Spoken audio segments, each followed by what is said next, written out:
started. Let's do the roll call. Let's verify quorum. Franco, you there? Here. Sunita? I'm here. Andrew? Here. David? Juan? You, Juan? Here. Sorry. Howard? Present. Eshvar? Here. Dick? Yes. Ed Wilson? Here. I'm Drew Lanza. Congrats. We have full house. Hey, we got a fairly short meeting day, so let's step lively. We'll get out of here by lunch. Let's see. Next section, orders of the day. Call the meeting. We've done the roll call. The general gist of orders today is, remember, we're on Zoom. As I've said before, we have the best Zoom etiquette of any board I'm on, and this is a big board, so that's saying something. If you have a temporal question, go ahead, interrupt the speaker. You don't have to raise your hand, just jump in. If it's a more general question, wait until the end when we go around robin or when I call for an open floor. Remember, we're doing the Maytac show, the AB sequence, so stick around when I end this meeting so we can go through the various committees. We have nothing to wave sunshine on. So, okay, we're good with that. Anybody from the public want to make any comments before we begin? Once, going twice. Okay, anybody want to pull anything off the consent calendar? If not, I'll entertain a motion to approve. So moved by Santos. Got a motion by Dick Santos. Do I have a second? I'm Chair Lanza. I will second that motion. Let's go down. How do you vote, Franco? Aye. Sunita? Aye. Drew? Aye. David? Aye. Howard? Yes. Eshvar? Aye. Dick? Yes. Dave Wilson? Aye. And I'm Chair Lanza. I vote aye as well. Hey, we're making good time. Over to you, my friend Prabhu. Thank you, Mr. Chairman. Good morning, trustees. We don't have any agenda items under the investment section this morning. But as always, I wanted to share some performance numbers. These are from Makita, and these are as of January 31st. And please bear in mind that these are unaudited numbers. As of 1/31, the pension plan was up 5.02% fiscal year to date. And the healthcare trust was up 6.46%. And of course, these numbers don't include yesterday's strong rally, and it looks like the market's rallying very strongly today as well. But there's plenty of time left between now and June 30th. We cannot predict what's going to happen, but it looks like our returns are much healthier this year, this fiscal year, compared to last year. Also, I just wanted to let the board know that our next IC meeting will be on Tuesday, February 21st. And this will be an important meeting because this is the meeting where we revisit our strategic asset allocation, as we always do every year. And Makita just sent us their capital market assumptions for this year yesterday, last evening. I haven't seen them yet. But I will take a look at them, and we will present some options to the IC, and then the IC will make recommendations to the full board. We will also be discussing at the IC the pre-funding discussion. The city has decided to pre-fund retirement contributions for the next fiscal year. And we will be discussing some recommendations so the boards get to incentivize or determine what the actuarial equivalence is in terms of offering a discount to the city. And we will make a recommendation to the IC, and then the IC will make a recommendation to the full board, which will be considered in March. So very important IC meeting coming up, just as a heads up. With that, Mr. Chairman, I will conclude my remarks, and I'm happy to take any questions. Thanks, Prabhu. Floor is open. Anybody want to jump in on anything? Hey, Prabhu. Never mind. I'll ask you offline. Any questions for Prabhu? If not, Roberto, over to 3A and Bill Hallmark of Chiron for OPEB. Yes, good morning, Mr. Chair. So we have Bill Hallmark and Michael, both from Cairo here this morning. They're looking forward to presenting what appears to be the last actual evaluation from your police and fire valuation for June 30th, 2022 regarding the OPEB or other post-employment benefits. You have seen some preliminary numbers and discussions in the past. I think the final results were pretty similar to the preliminary numbers that were discussed, but nevertheless, there's action to be taken by your board about approving and accepting the report and the findings. So with that, I'll turn it over to Bill. Good morning, Bill. Good morning. Let me share my screen here.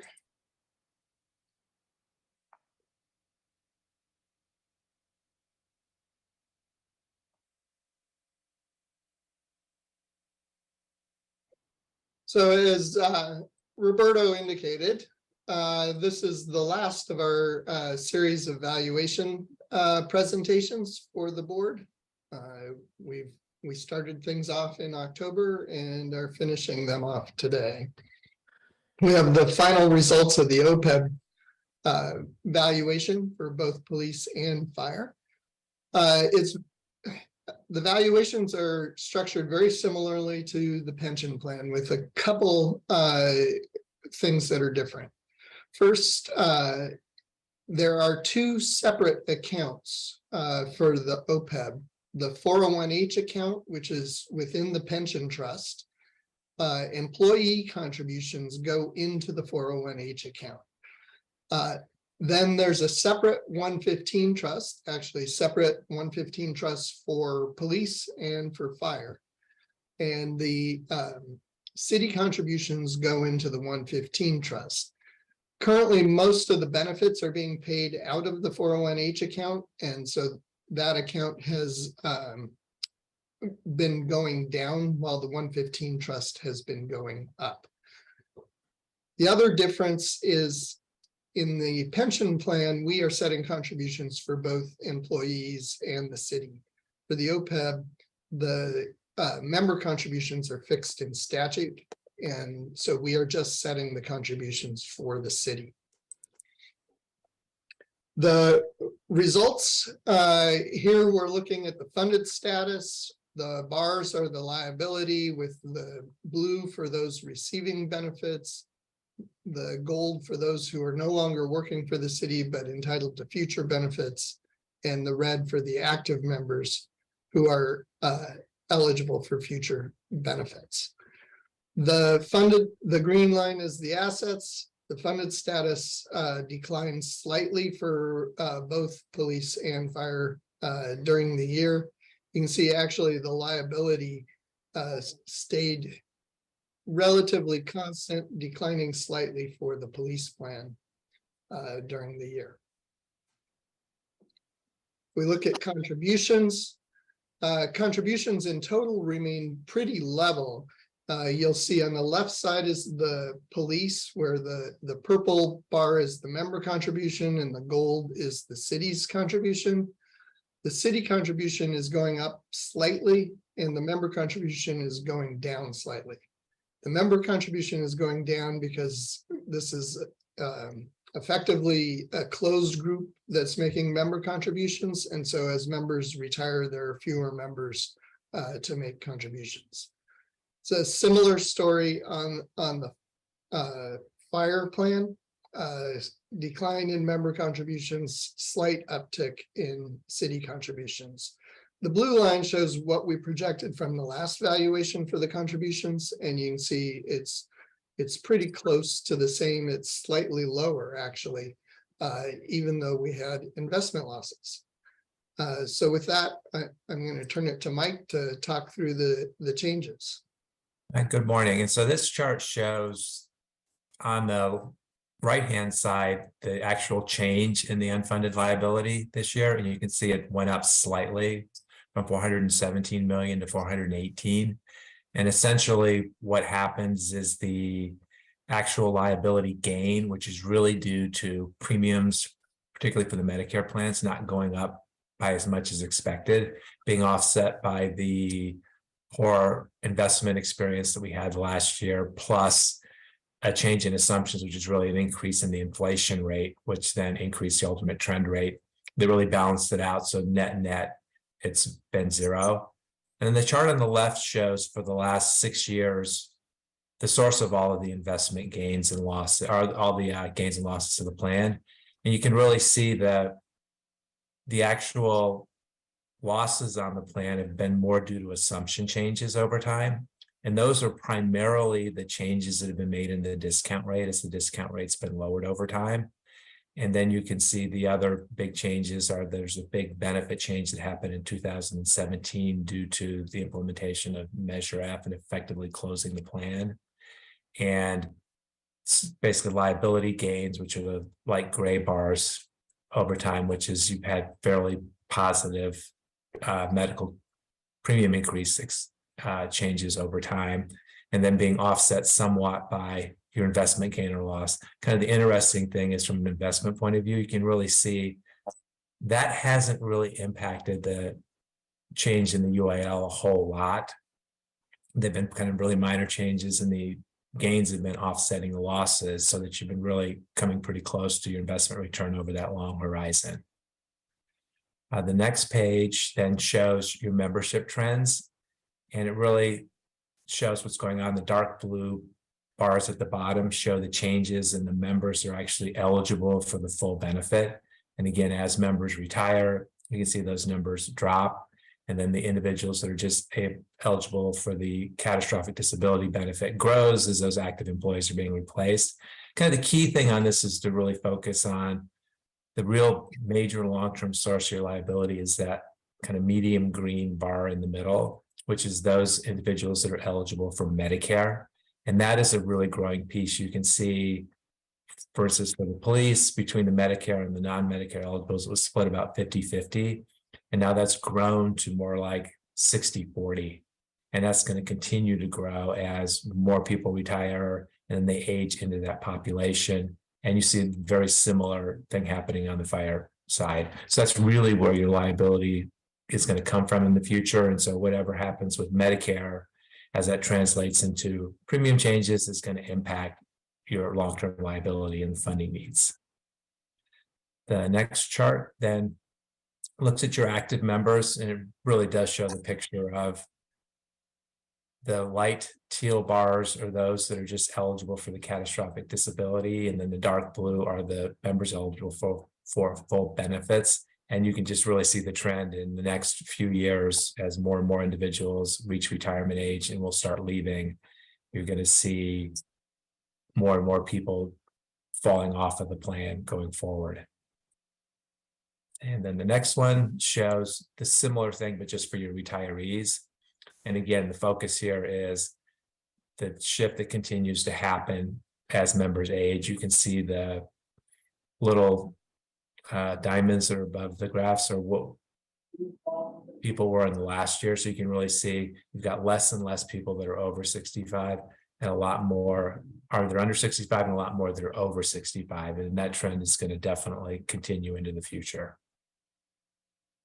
And then finally, on the last page shows the actual projected benefit payments that we see happening over time. And so the real light bars on the top are the dental.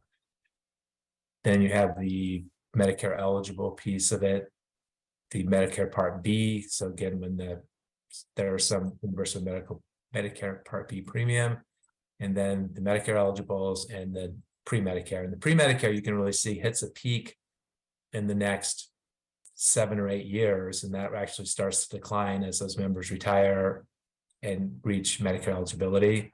And then the Medicare piece increases. You actually hit a peak at about 2055, and then it continues to drop off over time after that. And the pattern is the same fundamentally between the police and the fire.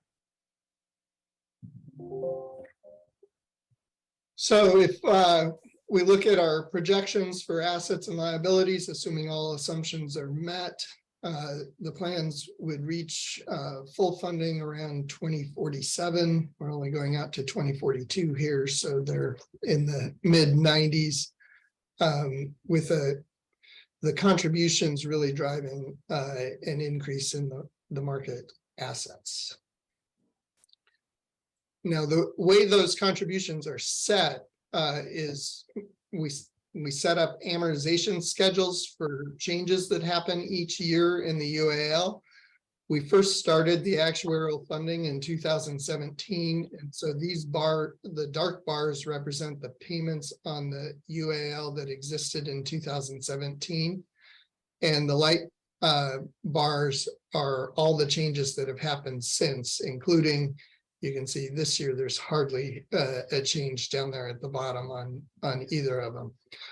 So since 2017, the changes have largely offset each other. And so the main thing is still the ongoing payment schedule we set up on the UAL in 2017, which continues out to 2043, I believe. And so following that, here's our projection of contributions. You can see the member contributions are projected to continue to decline as people retire and the city picks up more and more of the contributions. The dollar amount is projected to increase. Behind here, this green shaded area is the benefit payments that are going out. And so we are still having positive cash flow, meaning there's more coming in contributions than going out in benefit payments. That will eventually change. We're projecting that change to happen around 2030. That's just something that we monitor for the liquidity. I forgot one thing I wanted to point out here on the projection of liabilities. We really reach a peak around 2035 or 2036. And because this plan is effectively closed for full benefits, there's the ongoing catastrophic. That's really when we hit the peak in liabilities. And from that point on, the liability figures are expected to go down as we're paying out the benefits. So with that, we'll take any questions you may have. Go ahead, troops, floor's open. Anything? It's pretty straightforward. Good job as usual, Bill. Any questions at all? We need to approve this, right, Roberto? Yes, sir. Great. I'll entertain a motion to approve this. So moved by Santos. I got a motion by Santos. Do I have a second? Second, Lotto. I got a motion by Santos, second by, let's go around. Franco, how do you vote? Aye. Sunita, Aye. Andrew, Aye. David, Aye. Howard, Yes. Eshvar, Aye. Dick, Yes. Dave Wilson. Aye. I'm Chair Lyons. I vote aye as well. That's all done. Hey, over to you, Roberto. We're on to your update. Yes, You're thank you, next, Mr. man. Chair. Upcoming in-person meetings, but I will reserve them for later when we reach the discussion, the oral update from council on the resumption of in-person meetings. I think it makes more sense to do that there, but it's about the reservation of where we're going to be actually having the meetings at City Hall for the rest of the year, presumably starting with April. So with that, just wanted to remind everyone that this coming month, in February, at the end of the month, police and fire retirees will not only receive the regular paycheck benefit, but that would include their cost of living adjustment. And for those that are entitled to the guaranteed purchasing power, meaning those that have been retired long enough to have, even with cost of living increases over their lifetime of retirement, have lost 25% purchasing power since the retirement date. If they're one of those members, they will also receive an amount to bring them up to the 75% purchasing power, using as a base their year of retirement. Eligible police fire retiree, I'm sorry, did someone had a comment or question? We received the annual Medicare B reimbursement letter That will be going out in a few days or weeks. The information is actually due back to our office by April 1st. This is a way for police and fire retirees to get a reimbursement from the Medicare Part B cost. And again, that information is due back to us by April 1st. Earlier this week, we issued the 1099-Rs for all the retirees. They were mailed out prior to by January 31st. The January edition of the newsletter was recently issued and mailed out to all the members. So most of them, if they have not received it already, they should be arriving today or tomorrow at the mailbox. You should be receiving, if you haven't already, an email from the city clerk's office, reminding you about filing your Form 700, which is the conflict of interest form. This year, usually it's due on April 1st, but this year, I believe April 1st falls on a Saturday, so the due date is April 3rd. Again, if you haven't received the email already, you should be receiving one soon. If you have any questions about filling out the form, let us know, or please reach out to your fiduciary counsel with any specific questions that you may have. Our office will be closed on President's Day. That will be Monday, February 20th. And I want to, again, I will make some further comments during the discussion on resumption in in-person meetings. But suffice to say that in addition, the city is going to have some new security measures for the in-person meetings at City Hall. I'm not really sure how that would impact trustees going to the meetings, because these security measures are for the first floor lobby entrance. And I believe all of you park downstairs in City Hall and come through the elevator, so you don't use the front lobby entrance. But if you do, I will share this information with you when we get to item 4D. And finally, we did hire a senior benefit analyst. Welcome. Amy Dickinson will be joining us on Tuesday, February 21st. She comes to us from private industry, most recently working as an office manager, but having a concentration in human resources and having experience in the private industry, human resources. So with that, that concludes my comment, Mr. Chair.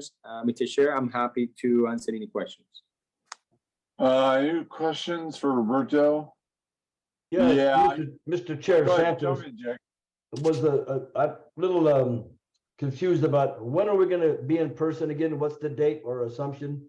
So we will discuss that on Oh. item 4D, Trustee Santos, but my understanding has been that council has told us most likely starting with the April meeting. Okay, thank you.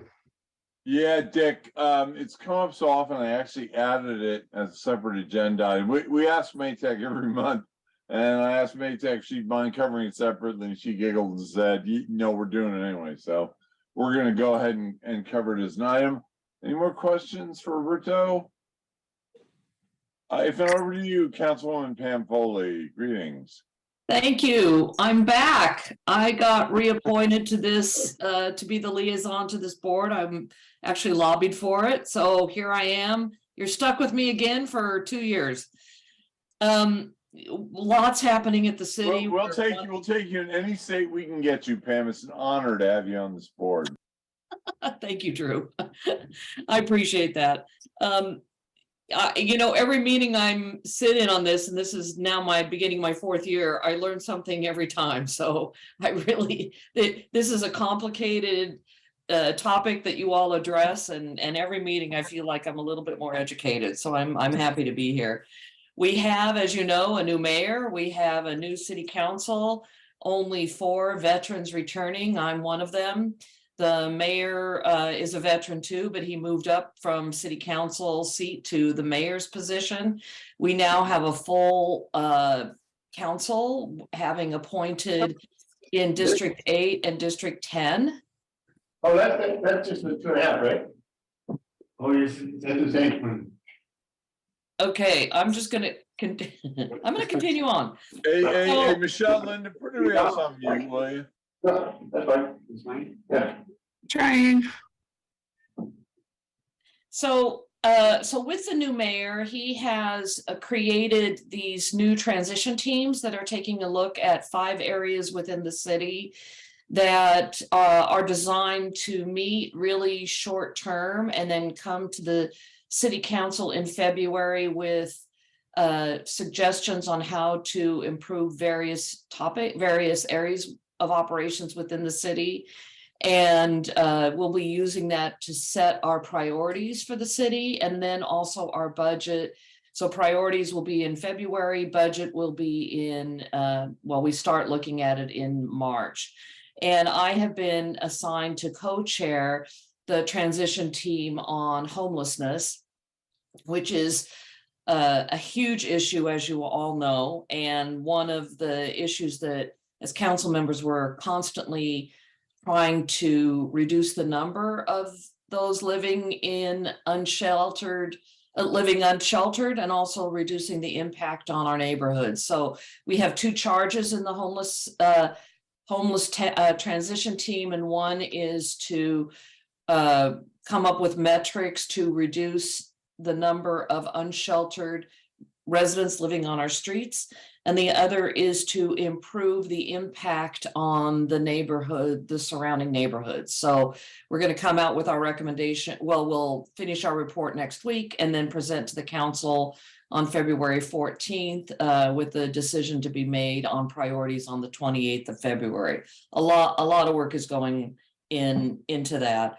I'm been assigned to a lot of different committees, so I'm trying to kind of get my head around all my new committee assignments, which includes rules where we set the agenda, and also the VTA. I've been assigned to the VTA board, which I'm also very excited about, which I start today, my first Thursdays of the month with you. I end with the VTA board. So it's both very complicated issues, but I look forward to being involved in both of those.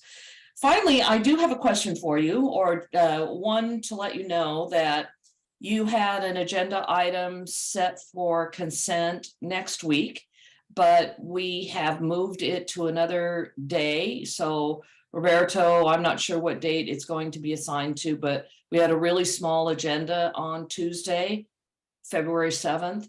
So we decided to sort of defer everything that we could to another meeting and make it a really short meeting and give our council members and staff a break on that particular day. So, but the one item that was coming to us is the annual report, comprehensive financial reports. And my staff asked, is there anything controversial or anything that we should be concerned about? And would you like me to pull it off the agenda to make comments about it? And if so, what would you like me to say? Yes, Mr. Chair, let me address that issue. So first, thank you, council member. Yes, I did receive notification and it was moved from the February 7th meeting to the February 14th. No, there isn't anything controversial, pretty straightforward. Good results, and we received, just like the city, an unqualified opinion, which means the financial statements are clean and they present fairly the financial condition of the plan. So you certainly are welcome to pull it. I intend to attend the meeting, but the reason it's on consent is because it's straightforward and there is nothing out of the extraordinary on this particular issue. Okay. Good, then I'll look at, when it comes to it, I'll look at the item and. Sure, and let me know if you have any questions, and I'm happy to address them beforehand, so thank you. All right, very good. And so concludes my presentation. Let me know if you have any questions. Hey, I'll jump in. First question. Hey, Pam, it really is good news that you're sticking with us. I mentioned my ignorance. Did Dev Davis get reelected, and is she staying with Federated? I believe so. Yes, Oh, I'm sorry, Mr. Chair. News. That is I great think, news. I sent an email to both the chair and vice chairs of both boards about the reappointments of the current council members. So Councilmember Foley was reappointed to Police and Fire, and Councilmember Davis reappointed to Federated. But I may have sent the emails separately, right, to Federated and to Police. That's probably what you didn't know. No, you probably send, I get like 1,000 emails a day, so read once, throw away often. Floor's open. Any other questions for council? Yeah, Mr. Chair. Dick Jump in, Foley. Dick. Yeah, Councilmember Foley, of course, welcome.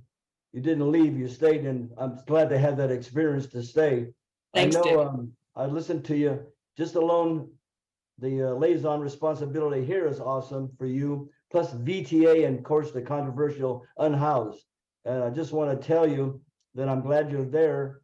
I'm the chair of our creek environmental cleanup, which deals with the unhoused. If I can be helpful anyway, just let me know. We have regular meetings continually on that, working with the city of San Jose, Coyote, Guadalupe, you name it. So it's a difficult job, but welcome. And I know your experience will help. Thank you.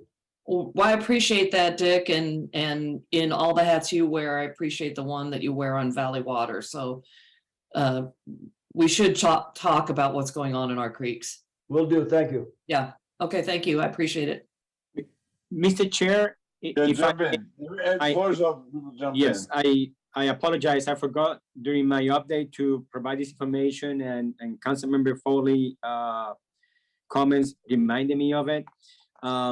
So one of the issues that I forgot to mention, we will be issuing a doodle survey later to both boards, but I did receive notification from the city about potential dates for the joint meeting with the city council. And so there are 3 dates. They are Thursday, March 23rd between 1:30 and 4:30, Thursday, March 30th between 1:30 and 4:30, or Tuesday, April 4th between 6 p.m. and 9 p.m. Again, I just wanted to give you the heads up. We'll be sending out a survey hopefully by tomorrow, if we can, and so that the boards have a chance to get back to us within the next 7 to 10 days, so I can get back to the city about which of those dates are better off for the boards to meet with the city council. I'm sorry, Roberto, did you say a Tuesday? So it's going to be part of a council meeting? Apparently, yeah. Those are the days I received from, she actually, it was after your rules committee meeting, and I received that from Rachel Blackman from the CMO. Okay.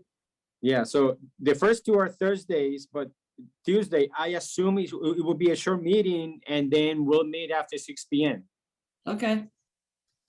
Have to see when that comes to rules. Thank you. One other thing I wanted to mention is one of our new council members, Bien Duan, is on your agenda to accept his retirement. Obviously, he has to retire because he is a new city council member representing District 7.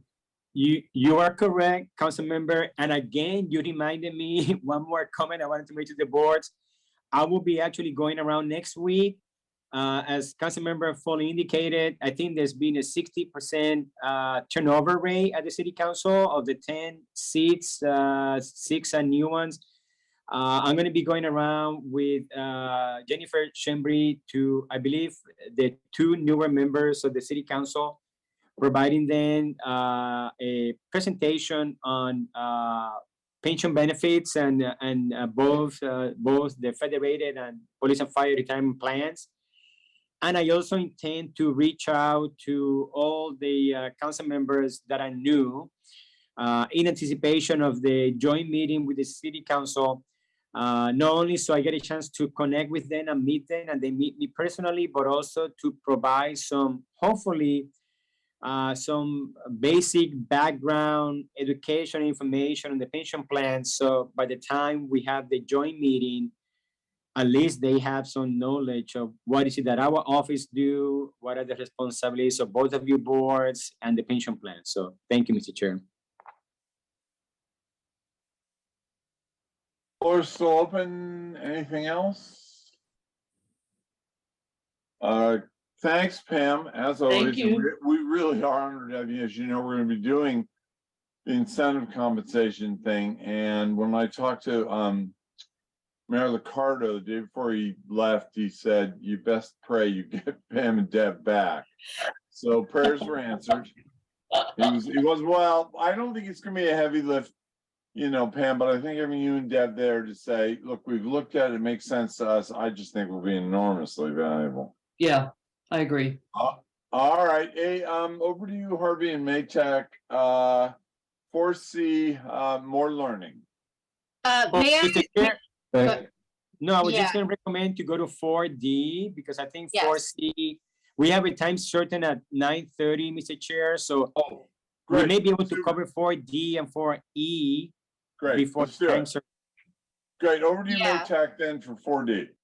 Okay, so the governor has confirmed yesterday through a press release that he is indeed going to let the proclamation for the state of emergency expire at the end of February. And so the very last time this board can meet and its committees can meet virtually will be in its March meeting.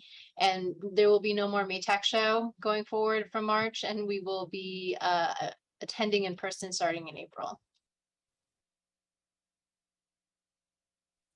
So that's all I had for item 4D. So that feels, that these have always felt kind of wobbly. Does that one feel pretty certain to you, Maytech? It feels certain to me. Good, And great. so the governor recommitted that he is going to let the proclamation for the state of emergency expire.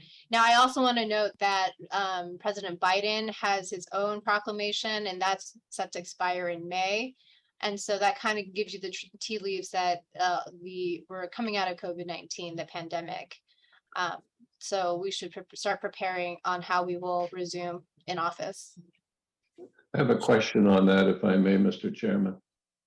And Maytag, if the local health officials and the city council continue to recommend social distancing and mask wearing, is it possible to move forward with under AB 361 without the governor's declaration? No, it's not, that's not possible. It's predicated on the declaration of the state of emergency due to COVID-19. Now, if the local authorities require us to wear masking and social distancing, we will still need to meet in person and abide by those restrictions.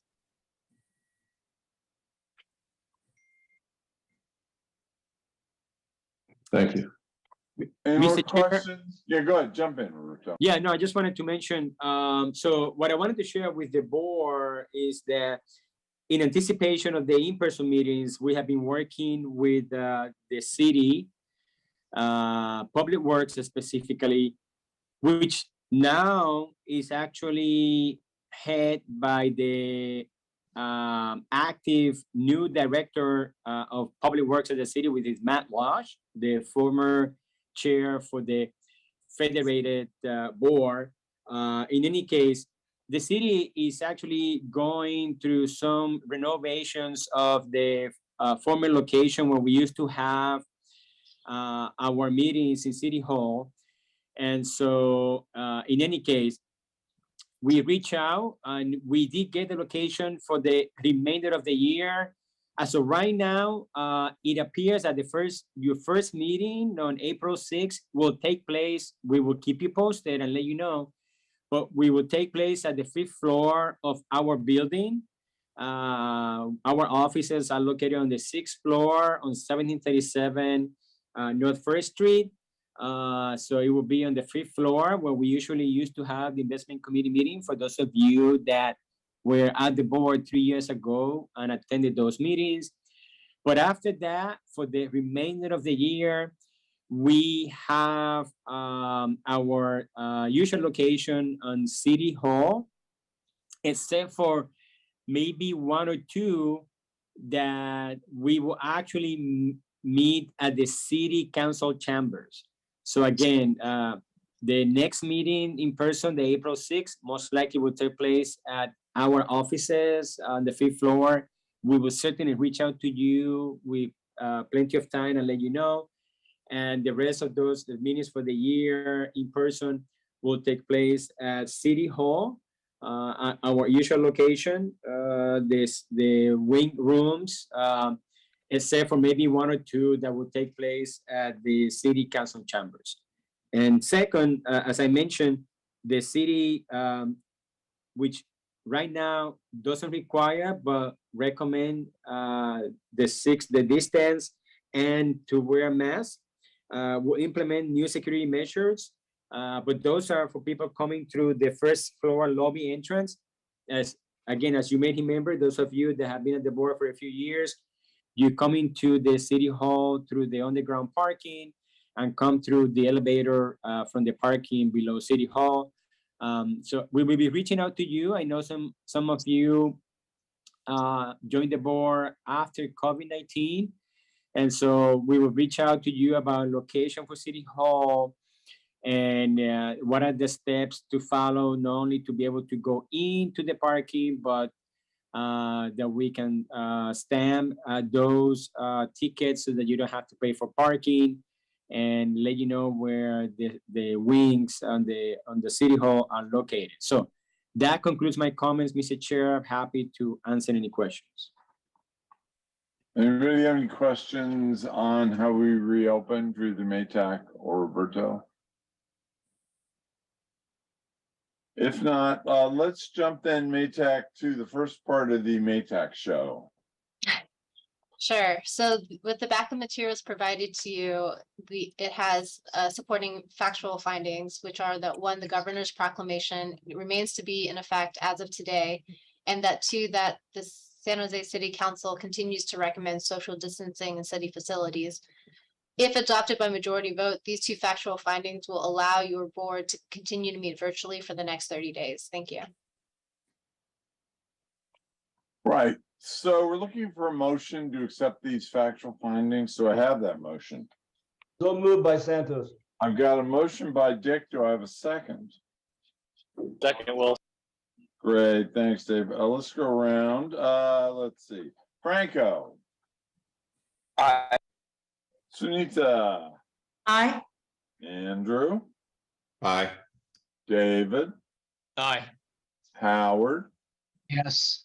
Ashfar. Aye. Dick. Yes. Dave. Aye. I'm Chair Lanza. I vote aye. Hey, Roberto, let's juggle the schedule slightly. Let's do, thank you for reminding me that Jay was time certain. Let's do Maytag and Harvey's presentation after Jay. He's on in 15 minutes. And I don't want to interrupt their presentation, but I want to be on time for Jay. Does that make sense to you, Roberto? Yes, sir. Great. All right, so we are going to hold off on item 4C. Let's go ahead then and get to the retirements. We're through the November, December, January crush, thank God.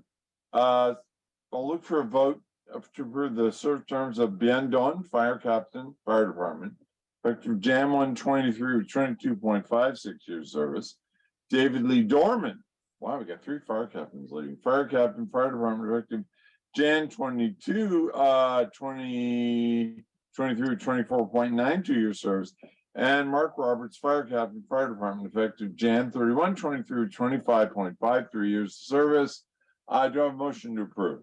So moved, Santos. Got a motion by Santos. Do I have a second? Second by Gardner. Second. Thank you. Got a motion by Santos, second by Gardner. Let's go on. Franco. Aye. Sunita. Aye. Andrew. Aye. David. Aye. Howard. Yes. Ashfar. Aye. Dick. Yes. Dave Wilson. Aye.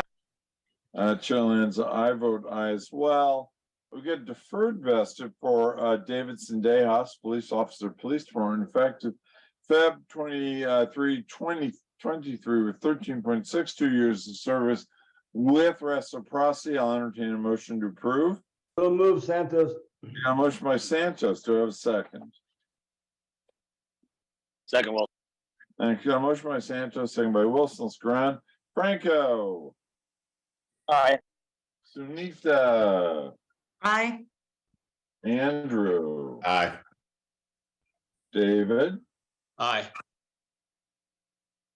Howard, Yes. sorry, Eshvar, Aye. Dick, Yes, Dave Wilson, Aye. and this is Lanza. I vote aye as well. All right, let's see. Now we're on to now. Thank God. We hate to lose any members, so thank God we had some heavy months here, but now we got a pretty light one. Yeah. So we'll announce this in a little moment of silence. The death of Charles Cochet, fire engineer, retired March 2nd, 95. Good for you. Nice long retirement. I like to see that. Died October 14th, 2022. Survivorship benefits to Gail Cochet's spouse. Apologies if I mispronounced the name. We'll now have a moment of silence. Anybody want to say anything about this gentleman? Did you know him, Dick? yes, I did, and his name was Chuck Cossey. Oh, And Cossey, thank you. Sorry about that. he was known as Huge Hands, and we used to have the violent, very, very brutal, tough football games against the PD. He was awesome, and he was a arm wrestler champion. He was quite a guy, and he'll be missed. I really were very good friends with Chuck Cossey, so thank you so much. That's great, Dick. Well, it sounds like he had a long and hopefully fruitful retirement, so that's at Yes. least good news. Let's go ahead and do the committees, and right about by then, we should be up for Jay Mason at 9:30. Investment Committee, Eshvar. So no meeting since our last meeting, board meeting. We have a couple of minutes to, I guess, to be accepted and approved. Great. I will accept the minutes for October 25 and December 1st and December 13th. Let's see, audit, over to you, Sunita. Yeah, same. We've not had a meeting except for the special meetings to approve AB 360. So Right. minutes need to be filed. Yeah. Great, I will then accept the minutes for December. Hey, is this right, Michelle? Why does it say special committee December 1st and 13th? I think there was that 30-day window. Oh, it was 30-day window. Yeah, so we meant You are correct. That's it. Thank you. Yes, they beat you to it, Michelle. We accept the minutes then of December 1st and 13th. Governance, Franco, anything to report?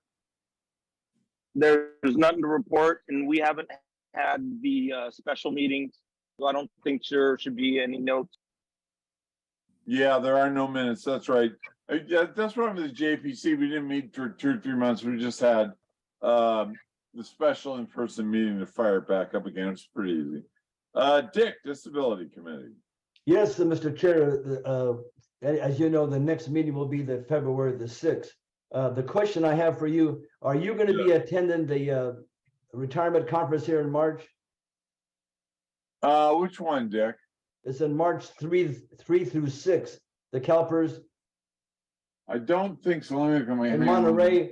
The reason is I believe the dates are going to conflict for our proposed March 6th disability potential meeting, and we need to change that if that's the case. That is Dick, correct. Dick, It does conflict with that date, Trustee Santos. Yeah, So- it does. Hey, Dick, I'm not going down to Monterey. Roberto, are you or any of your staff going down? Do you know? It's possibly that I may be going, but I haven't decided yet. I have to do so in the next couple of days. Are you attending, Trustee Santos? Yes, I am. Okay, so Yeah. I'll make sure. Go ahead, I'll go ahead make and sure bump make it, a note. Dick, or call for your alternate. I'm easy either way. What I like to do, Drew, of Yeah. course, I like to attend all meetings. If Yeah. we can change that date to the next day or something, I'll work with staff and get back to you. Okay. All right, Yeah, very- that thank you. week is wide open for me, Dick. I'm just coming back from another vacation, so. Well, thank you. I'll That'd be easy to helpful. reschedule. Yeah. Yeah, I'll be easy to reschedule. All right, Other than that, that's fine with the disability committee. great, thanks. Let me note that we receive and file the minutes from the December 1st and 13th special meetings. JPC, Eshvar. Yeah, so we continue to meet quite frequently, and we are working on both salary and setting up an incentive compensation. So pretty busy committee right now. And you and I will talk after this board meeting, Eshvar? Yes, true. Yes. Great, we'll catch up. All right, let me note that we received and filed the minutes from December 8th and January 6th, which brings us to the end of, but let's take a break. It's 9:20, Jay's on at 9:30. So let's all take a breakfast break for 10 minutes, be back promptly at 9:29. Thanks, everybody.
first of all, Jay, it's really good to see you again.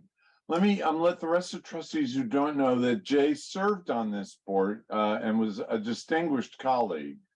We've had problems in the past when people that have served on this board come before the board. And as you guys know, Harvey and Maytack do a great job of keeping us crystal clear from any conflicts of interest. And so in the best interest of that, most of you don't know Jay, so you'd be totally fair on this. But in the best interest that we sent his case out, I think it's the first, I've been doing this for 10, 11 years. I think it's the first time we're doing that. We were supposed to hear this last month, Jay. I apologize. That's my glitch. I had a young grandson and I had a house full of people and I didn't stay on the ball. We didn't get the paperwork in time. So I owe you a beer next time I see you, Jay. Finally, in case I forget, we always say at the end, disability applications. Dick, on behalf of Dick and myself, Jay, you left one fraternity only to join the fraternity of bad back sufferers, of which Dick and I are card-carrying members. So about half the disability cases we hear look just like yours. So Jay, we're going to run this pretty formally because of this nature of conflict. So if you see me reading from a script, it's not because it's not good to see your smiling mug again, just to make sure it's clear. So we're going to kick this off in the usual format by Stacy. If you're ready, go ahead and read what we're dealing with here. Okay, yes. Applicant's name is James Mason. His classification is police sergeant. His application is for a service-connected disability retirement, change of status from a regular retirement. The body parts listed on his application are his left shoulder and arm, mid-back, and lower back. His date of hire is 4/2/2002. The date the disability retirement application was received was August 9th, 21. Current work status is service retirement effective October 2nd, 21. Date of separation, October 1st, 21. Status at the time of separation, disability leave. Status at the time of application. Sorry. I had to scroll. I got 3 screens here. Status at the time of separation is disability leave. Status at the time of application is disability leave. Permanent work restrictions are no lifting, pushing, or pulling greater than 20 pounds. Regarding the accommodation of restrictions, the police department cannot accommodate the restrictions. Thank you very much. Thanks, Stacy. So now I'm going to go to the script. Before we begin these formal proceedings, our fiduciary and general counsel, Harvey Lederman, the distinguished Harvey Lederman, would like to introduce this matter and the manner in which it comes before the board today. Over to you, Harvey. Thank you, Mr. Chairman. Just a few comments about, for the record, about how we got here, because we did not follow the typical pattern of referring the disability application to our own disability committee for very good reason. Jay Mason served as a member of this board from June of 2012 to September of 2015.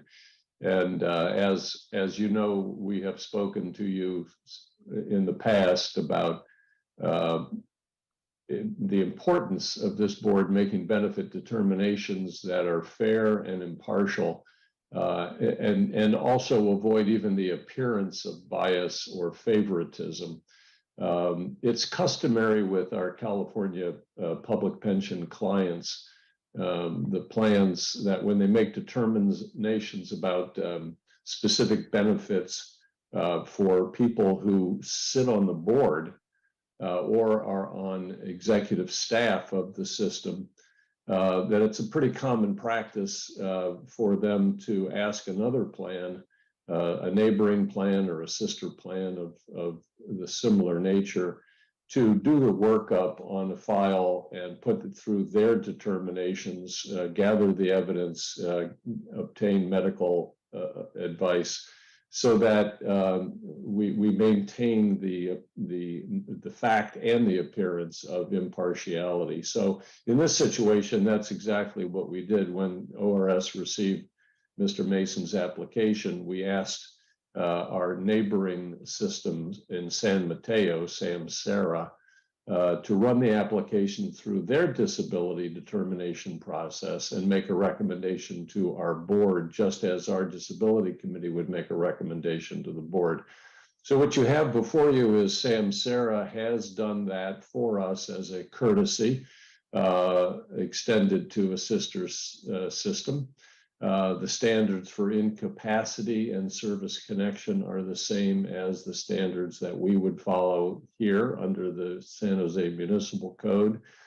They have worked this up, provided this board with background information, medical information and advice, and also made a recommendation to grant to this board for determination. So on behalf of the board, I would like to thank San Mateo Serra for making its services available to us.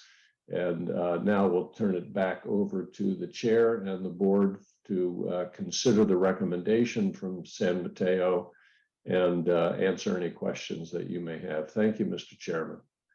Thanks, Harvey. So Jay, you go ahead, stay on mute. You and I will stay unmuted through this whole thing, Jay. Do you have any witnesses besides yourself? I do not, just me. Great. I did, however, provide early on to staff a link to the video showing at least one of the many injuries that I have.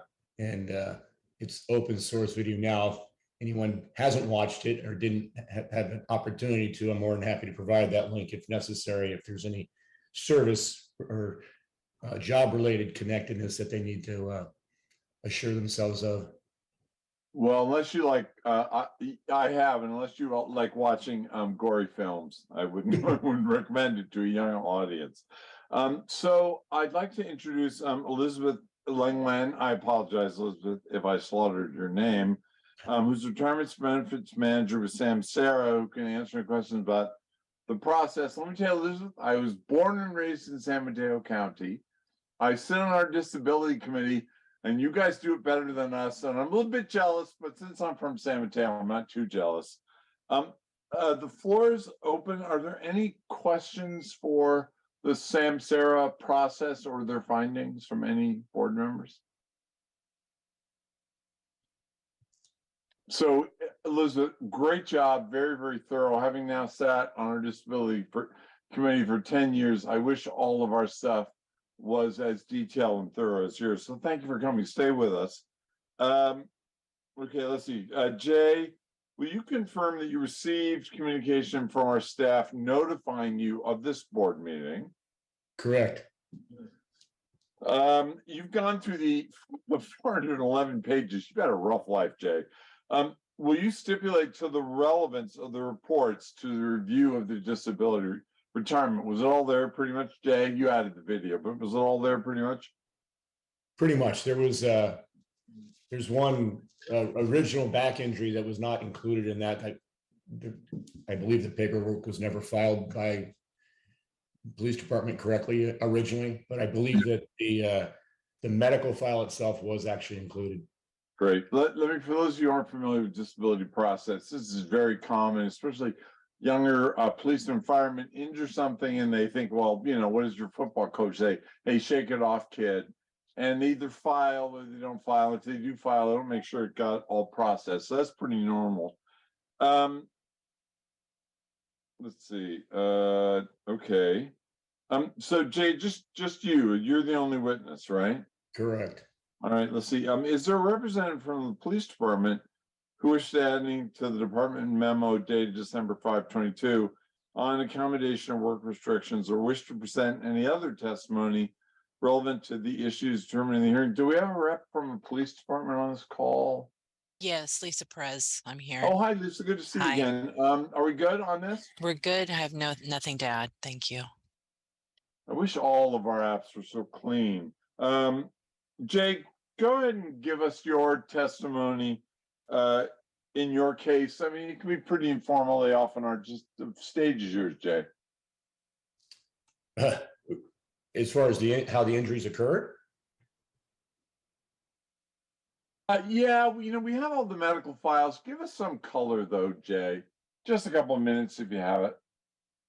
Well, I'm not exactly sure what you're asking for, but as far as injuries go, it's rather, as you stated, you have some familiarity yourself as far as back injuries go, but I've had multiple back injuries on duty. Those are well documented, obviously. getting run over by a car, obviously will do that to you. But yeah, I mean, I have a difficulty getting out of bed every morning, and I have pain every single day that I have to deal with. And I mean, I don't exactly know what you're looking for, but the documentation speaks for itself, I believe. Yeah, I think I would say that's true. Well, if you have pain getting out of bed every morning, congratulations, Jay. You are now a card-carrying member of the Bad Back fraternity. I have the same problem, so I sympathize. Any closing statement, Jay, that maybe that sort of was a closing statement? No, I mean, like I said, I think the injuries are well documented. The job relatedness is obvious. While I disagreed with the decision to send this outside, I would like to thank Samsara for obviously taking time out of their busy schedule to review and come back with a recommendation of approval. Well, Jay, you weren't on the board when we heard David Bacigalupi's application, were you? Pardon me? Were you on the board when we heard David Bacigalupi's? Yes. You remember that was a bit of a clusterflub. That's why we instituted this process.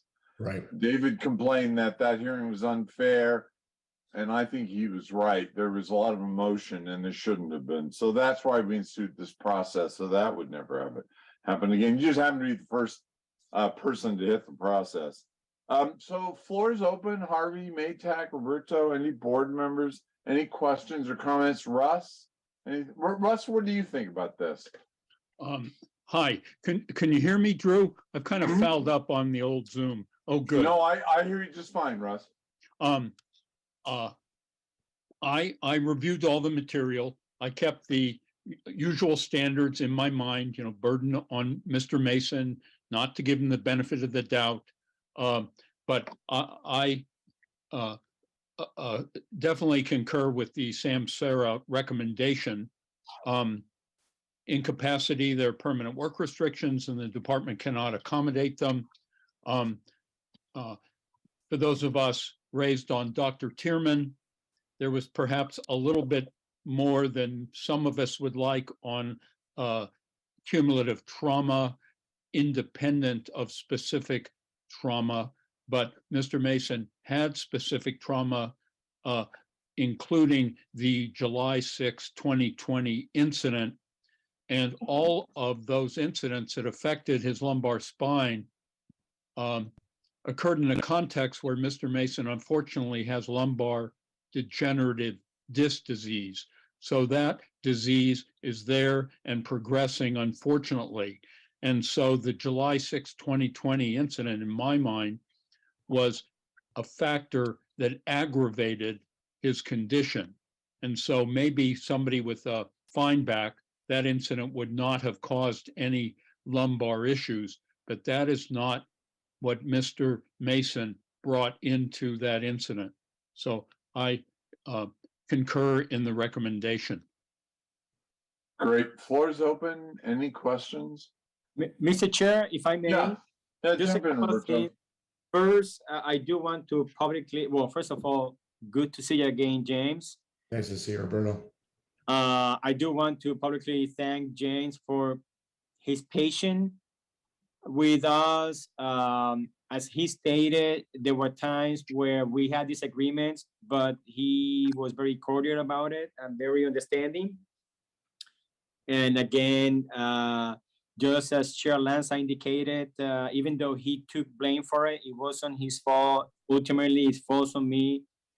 It was my responsibility. So I again publicly apologize for what transpired at the last meeting. We were not able to review your case. And I also want to take this chance to thank Elizabeth and the staff of the San Mateo County Police Retirement System, my peer, Scott Hood, and the whole office for board for the willingness to accept and review this case on our behalf. So Elizabeth, please, a big thank you from all of us to you staff, to you and Scott and everyone else there. So please pass that along. Thank you so very much. And again, to our staff, as always working diligently in this particular case, a little different because we were working keeping track and working with our sister across the a few miles from here, San Mateo County Employees Retirement System. So that's all I have to say. Pretty straightforward. I think the medical evidence is there. And again, James, good to see you again and good luck to you. Thank you, Mr. Chair. Sure. Floor is open. Any of you from the board want to say anything? Yeah, I concur. It's pretty. The bad news is, Jay, you really got banged around. The good news is that makes our job pretty easy. Let's go ahead and close the hearing now. And the floor is open to entertain a motion to approve or deny this application. Motion to approve. That's great. I have a motion to approve from Votto. Is there a second? Second, Wilson. Well, you can't do much better than that, Jay. You've got police active and retired. So motion by Votto, the second by Wilson. This is good. All right. Votto, how do you vote? Aye. Sunita. Aye. Andrew. Aye.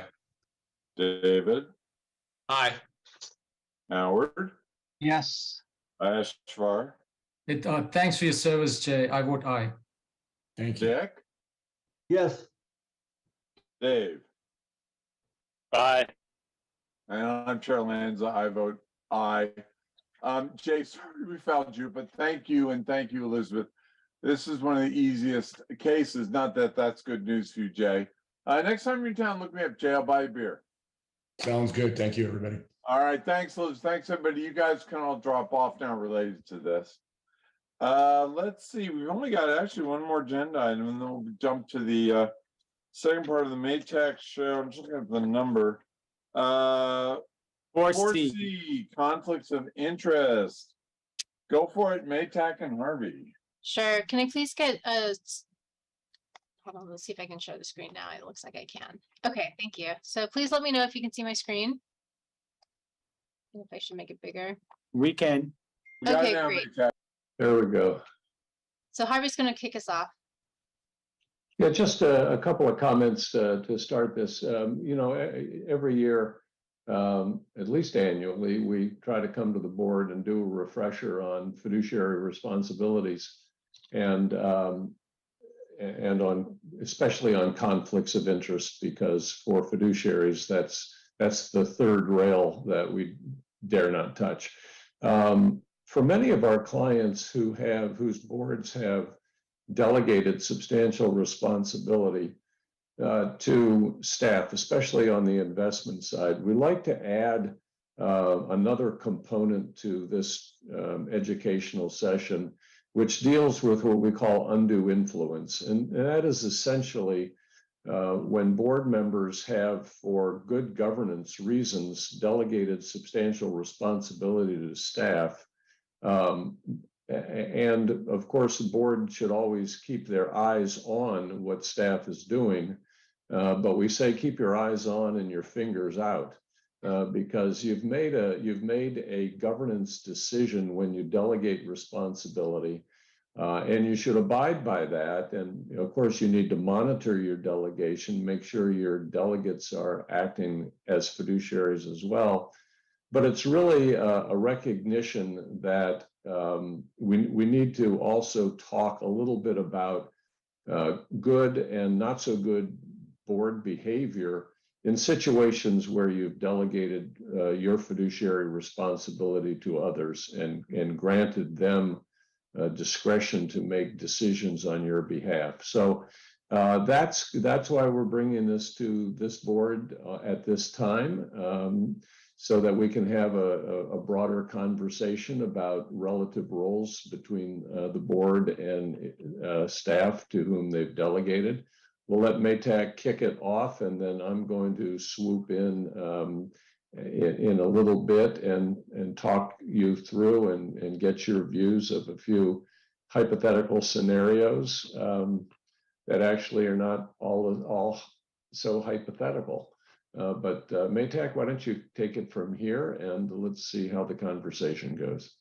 Sure. So as Harvey mentioned, we're going to be covering the conflicts of interest, undue influence, and fiduciary duties to see how they all intersect together. And Harvey's going to round out with some hypothetical scenarios in the very end.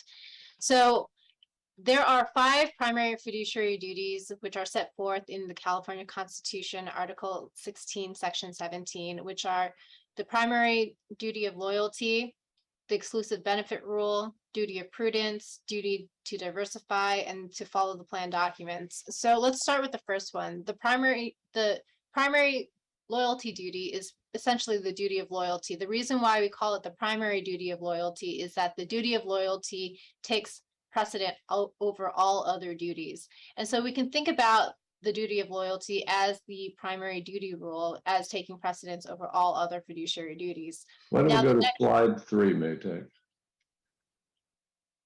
Well, I was going to go through each one Yeah. briefly so they can see the different components. Right, So okay. So next here we have the exclusive benefit rule, which imposes on the duty on a duty on the board and the plan to incur only exclusive. To only use the money from the fund for 2 purposes. One is to pay reasonable expenses for administration, and the only other purpose is allowed for use of funds from the plan is to pay the benefits to the beneficiaries. Next, we have the duty of prudence, which really focuses on process. We'll touch a little bit more about that later. And the duty to diversify, which is to diversify the plan's portfolio so that we have sufficient competency of assets to pay out the benefits. And the last one here is the duty to follow the plan. Now, this one also intersects with another issue, which is to maintain the plan's qualified tax status. And so following the plan documents and the terms provided to us is very important. So here, moving on to the next slide, we're going to be focusing on 2 duties today. One is the primary duty of loyalty that I mentioned, and this duty requires the board to act in the best interest of the members and beneficiaries and not to promote any other interest, whether it be personal or the interests of some other public member. And so the primary duty of loyalty is really where the conflicts of interest issues intersect here. It's implicated within the duty of loyalty, and we'll discuss that a little bit further. The second duty that we will focus on is the duty of prudence. And the duty of prudence imposes on this board a duty of care to act knowledgeably and with the prevailing circumstances under the time, as someone who was in your shoes would have done.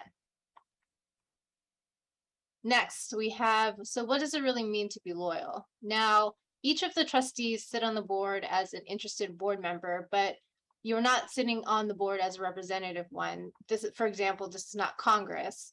Each of you owe a duty to the constituency of the membership, which is a consistent, excuse me, constituency of one. Got a little tongue-tied on that word. But so as trustees of the board, your purpose is to serve the members and beneficiaries, and that is your constituency, the entire membership. And so when you're seated as a trustee, considering that constituency, you want to always act in the best interest of them.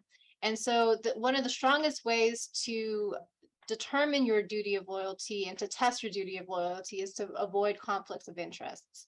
And that includes serving other members' interests, personal financial interests, accepting gifts that could otherwise influence you. And one thing I want to also raise is that part of the duty of loyalty and the duty to avoid conflicts implicates the city's ethics code, which we've included with your background. And so there's a city ethics code of 1.21, and throughout the policy, it sets forth the various things that the city imposes in addition to the fiduciary duty of loyalty. And a few of them I want to just call out and highlight, which is one, that you are not to use your position for your position as trustee to get a personal gain or provide the appearance thereof that you're seeking to use your position to get a personal gain. To avoid being involved in situations that hamper your independence in terms of conducting board business. And the third is to avoid taking gifts or compensation that could otherwise influence you. When in doubt, if you have a conflict, some of these are very complicated, please consult Harvey and I. And if we do determine that there is a conflict, then we will disclose it and you would recuse yourself from participation in that board action. So moving on to what it means to be prudent. Prudence really means using your due diligence. And so it focuses mainly on the deliberative process, which is done in open and fair process. Because we are a government agency governed by the Brown Act, we conduct most of our business in the public dialogue. What else does it mean to be prudent in the context of conflicts of interest? Well, it means staying within the governance boundaries, letting others do their jobs. So for example, if you're dealing with something with actuarial issues and you have that expertise, you then wouldn't go work on investment issues if you didn't have those expertise. You would delegate to those who have those expertise to do it. But also it includes avoiding biases, pressures that impinge on your good judgment. What it means to be prudent is to be impartial. And so maintaining your impartiality via conflicts of interest and ethics and avoiding undue influence is part of the duty of prudence. And lastly, it's prudent to foster a culture of meritocracy based on people's merits. So those are the main components from a conflicts of interest perspective for the duty of prudence. Now, I'm going to turn that over to Harvey to walk us through these scenarios. I have a question on the previous slide. Which one? This one? Yeah. Sure. I'm curious about the second bullet point. What does that mean? Because isn't our responsibility as trustees to look at, despite our subject matter expertise, look at issues across the board? Yes, it does mean looking at issues across the board, but in terms of letting others do their job, Harvey, do you want to weigh in on that? Well, listen, this board has substantial responsibilities, and yet we meet once a month. And with a group of 9 individuals meeting once a month and having to do so completely in public, except for committee meetings, you can see that attempting to govern a multi-billion-dollar pension fund would be really out of reason to expect that you could do that alone.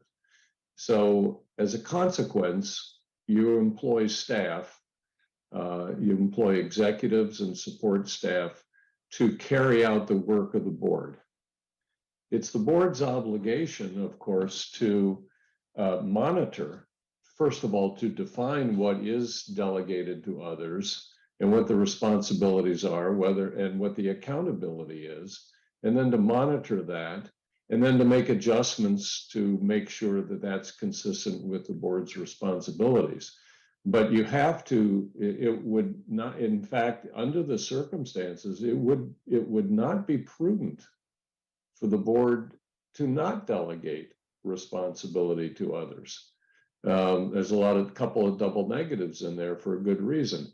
A board that meets only once a month, maybe twice with committees, cannot possibly carry out the entire work that this board is responsible for. So the idea is that you create good governance parameters, policies, whether they're in the investment policy statement or benefit staff or delegation to committees and staff, and then you monitor that, keep your eyes on it, but when you delegate responsibility and accountability to other individuals, you need to let them do their jobs. And we have a few examples of that in the scenarios, I think, that help, because it's very difficult. I hear from board members all the time, well, the buck stops with me. I'm the fiduciary. I need to know everything that's going on, and I need to participate in manager selection, for example, and I need to participate in benefit administration because I get the calls from the members, et cetera, et cetera. We really have to talk about what is good governance under these circumstances. If you want to make this your full-time job, we would have a very different governance structure than we have now.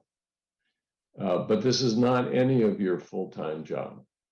And so it is only prudent to make sure that you delegate to others to carry out your work, but that then you verify that they're doing exactly what you want them to do. Does that make sense, Anita? Yeah, it does. I think differentiating between delegating to staff and other board members, I sort of perceive that as, oh, if I'm an investment expert and I'm not a disability expert, then I don't really need to have an opinion on the disability. But I think you articulated very well. Thank you. Yeah, okay. No, the irony is that even though some of you come on the board with different expertise, some in the investment side, some in the personnel side, some as employees of the city, some from police and fire, you're expected as a fiduciary to know it all and do it all and have an opinion about it all, from benefit administration to disabilities to audit to, I mean, it's a remarkable responsibility that's placed on you. And so we really do need to lean on others to carry out a lot of that work. And yet it's your responsibility to make sure what they're doing is within the direction and parameters you give them. And so Makes sense. Thank you. And actually, one more point, piggybacking off of that. So to Harvey's point, we do delegate a fair amount of authority to staff for the purposes that he has mentioned. It's super burdensome for the entire board to do this as a full-time job. Now, when you delegate to staff, that fiduciary duty that you have as a trustee also is delegated along with them. So their duty of loyalty and primary duties of prudence, primary duty of loyalty and of prudence, and then also for avoiding any conflicts of interest follows that delegation. So everything that I've covered also extends to staff as well. Yeah, when a fiduciary delegates responsibility to someone else, they also cloak that other person in the requirements of being a fiduciary. So that Maytak and I are your fiduciaries. Roberto and Prabhu and staff are fiduciaries to the system, just as you board members are, because we are carrying out your responsibilities on your behalf. So let's talk through a couple of scenarios if we do, and hopefully these aren't too convoluted. I said at the outset that these are hypothetical scenarios. I will tell you each of these three scenarios are torn out of the pages of reality. They happened at other boards. Only the names have been changed to protect the innocent. And so you can see what I want to do with these is I want to go through them, and then I'd like your views, all of you, on the board and even staff, to comment on any issues that you see being raised by these scenarios. So the first one is this. Let's follow along with this. The chair of the investment committee of the City Employees Retirement Association, big city employees, be Sarah. So we have the chair of the investment committee gets invited as a guest to a charitable fundraiser for disadvantaged high school youth that raises funds for financial literacy education for high school youth, a very good cause. The gala, this fundraiser, is sponsored by 24 prominent institutional investment management firms. And in return for their sponsorship, they've been promised the opportunity to socialize and schmooze with trustees and investment executives from several Western state pension funds. The general admission to this gala event is $500 per person. That includes a meal and beverages and a raffle ticket for a big door prize. But the admission fee has been waived for guests from the pension funds, like the chair of the investment committee. Well, of course, the chair is flattered to be invited. Wouldn't you? Readily accepts the invitation, goes to the event where he is thrilled to meet with representatives from two firms That investment staff is interviewing that very week for a new fixed income mandate. The chair at this gala meeting with people from these two firms, they have a wonderful conversation. The chair graciously offers to put in a good word for them with staff. Who wants to kick this off? Anybody see any issues here? This is low-hanging fruit, folks. Harvey, this is Andrew. I see an issue with, the admission, being paid for $500. And then, if he paid for it himself or he or she paid for it for himself, that's a little bit different situation. But having it offered for free is a red flag there. And then also, the second part of it of, trying to get building relationships so a good word get put in is also an issue. Well, but Andrew, isn't this this charitable cause that's raising funds? Isn't this a good cause that you would want to participate in? Correct, and that's why I think if you're willing to pay for it yourself, it's a great cause. But once you are being sponsored or someone's paying for your admission, the views and role changes a little bit there. What if the system? What if BSERA here, the Employees Retirement Association, what if they paid for it, picked up your cost? Would that be an appropriate expense to give you an opportunity to meet with all these investment managers? If your sponsor picks it up, I would say yes, because you think about the conferences we go to, there's a lot of outside sponsors that are also there. So I think there is a line on who is paying for it is one of the factors that you got to take into consideration. Well, let me ask Sunita this question. Sunita, would this be an appropriate expense of administration to charge against the retirement fund? Could the retirement fund pick up this cost and avoid it being a gift to the individual? I would call Council Lederman to ask him. I think I see the bigger conflict being on putting a good word, because it's one thing to say I will make an introduction to staff to evaluate whether this fits our strategy, but putting in a good word has the connotation of pressure. You don't like that? Yeah, I don't know about the $500. I seriously would call you or.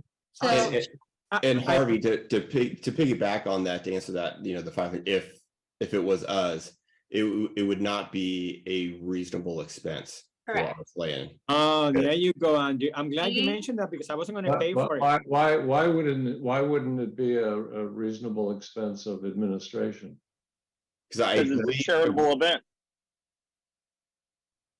It's a charitable event, but then also, part of our policy talks about, educational expenses, and there's little criteria on what we could go to, and I don't believe a charitable event fits that criteria.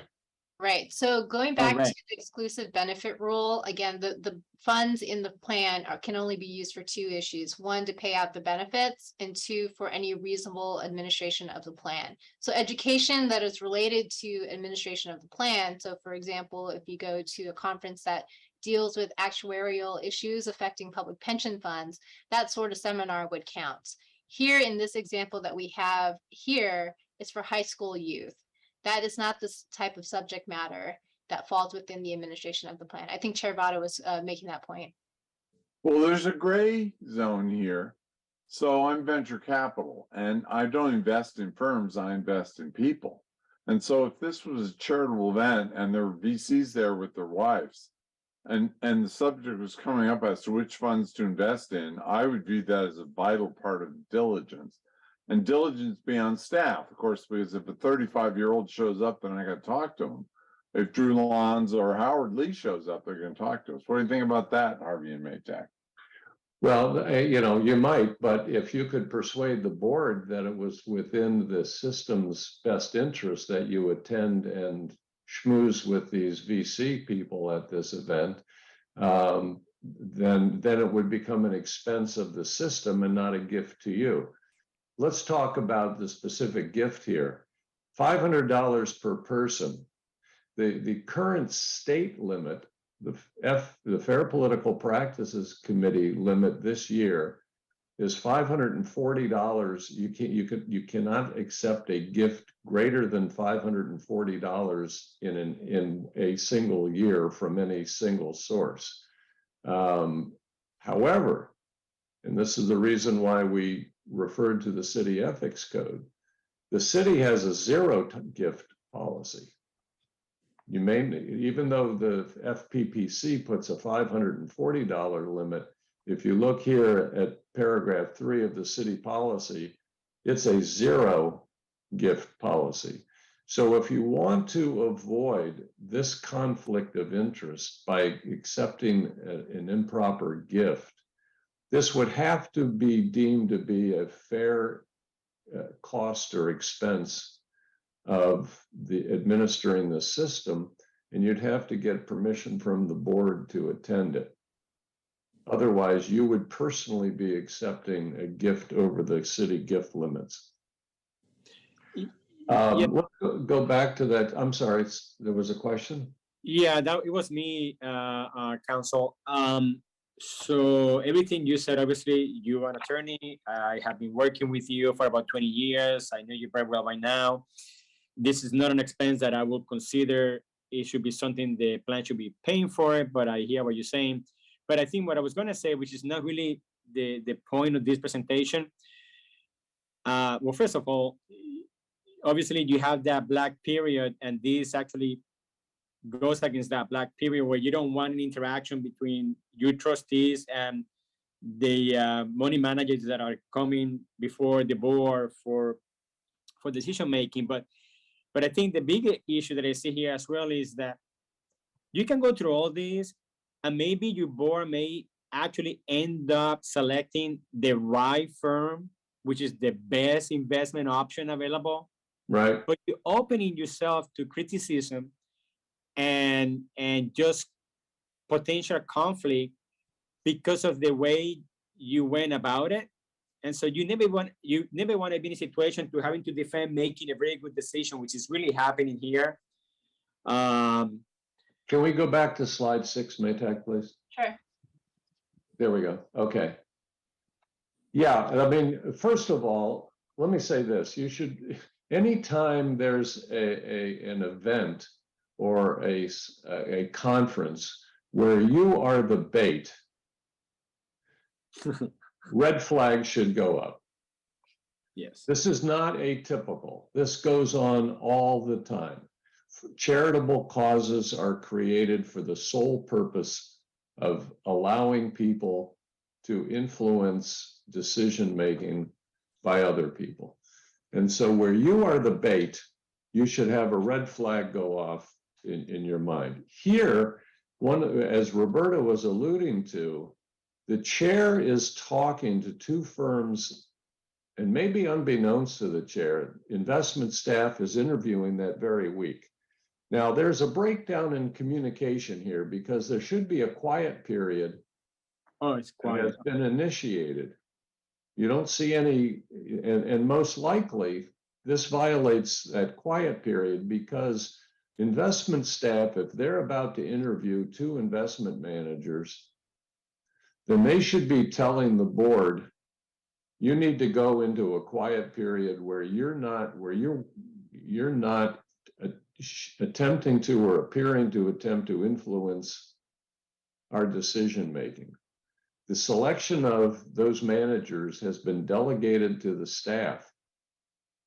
And if the board interferes with that, this is where we start getting into what we're going to call undue influence. And we'll talk about that a little bit more. The real question here is, yes, Sunita. Just going back to the $500. What if Drew, I mean, since he's our chair, I'm picking on him. decided that this is a cause that he supports. And he says, I want to attend the gala, I'm going to pay $500. And he goes as an Perfectly individual. fine. That's perfectly fine. Okay. Perfectly fine. If he pays for it, it's not a gift. Got it. Okay. Thank you. Sorry, you can move on to that. No, that's great. Anybody else see anything else with this? And I'll move on to the second. Harvey, Yeah, Howard. I'm sorry, just a comment. I think there's an issue with meeting with those two potential investment managers because it's the issue of prudent and open and fair process, right? Yeah. Yes, very much so. So Harvey, if the issue here was, they said, hey, can you introduce us to the investment staff? And I guess based on our procedures, we don't know who they're meeting, right? So I wouldn't know that they're meeting somebody. So I would say, yeah, sure. I mean, hey, Dinesh is the right person or Christina is the right person. And, I send an email and say, hey, I met them. If you have an interest, talk to them. As someone once said, God is in the details. In a scenario like that, where you're simply making the existence of a potential manager, for example, known to staff, and then you take your hands off. Okay. Absolutely fine. Okay. However, just like we get in workplace training, how it's perceived by staff may be very different than how it's meant by the trustee in that situation. The trustee may be looking like, isn't that funny? My hand went up on Zoom when I put my hands up. That's scary. That's called AI. That's really scary. It may be intended by the well-meaning trustee to say, I'm just making it known that there's this venture capitalist out there, for example. You take it from here. Coming from a superior in the organization, that may appear to the investment staffer as undue influence, as looking like there's an implied request there to do more than just look at these people, but to actually move towards approving them. So you're always going to want to be careful about how responsibility is that? How it appears. Say that again. Whose responsibility would that be? The staff also have a fiduciary responsibility. Yes. And we're going to talk about that. What do you expect your staff to do in that circumstance? Let's go to scenario 2. And if I could just clarify, based on the way we operate, the trustees have no idea what the staff are looking at, right?